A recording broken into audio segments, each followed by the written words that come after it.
السلام عليكم.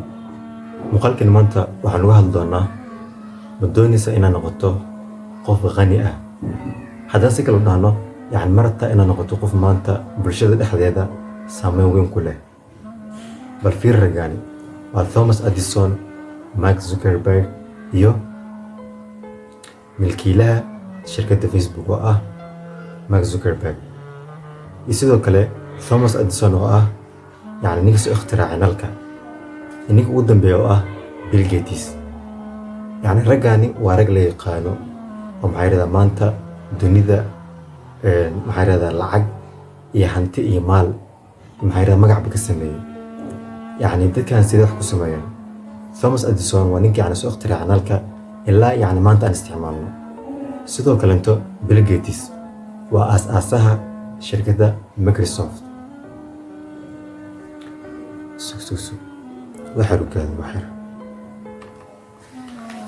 waxaa la yaabana inaga jacka ma ragtaan. Fiiriya, waxaa laga sheekeeyay Thomas Edison, Bill Gates, Mark Zuckerberg. raggaas horta ayaga lacag iyo hanti iyo maal magac bay wax ka samaysteen. horta weli ma isweydiisay su'aal oo ah Aftaax Khalifa markuu soo hor istaagay wuxuu kaaga sheekeynaa saa ku noqon lahayd qof qani ah oo maal leh iyo magac inta wax samayn karo. waxaa laga rabaa su'aasha la rabo inaad isweydiiso xitaa horta asiga maya.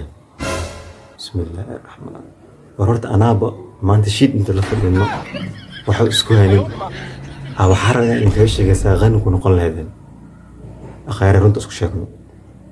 aniga markaa taajir noqdo ama qof bulshada dhexdeeda saameyn ku leh ama qof oo xogo caafimaad iska haysto markaas aad dhihi karaan alle maanta adin dhiirigeliyo. muuqaal qaybtiisa hore wuxuu ahaa mid xiise iyo xamaasad leh. waa u jilba jistay bas waxaa maanta say ku noqon kartaa qof hanti leh iyo waxaas ku sheekeyno camal. warniyo dadkaas raggaas anaa runtii sheegay dadkaas ayaga magac xoogooda caqligooda maskaxdooda kaashadeen.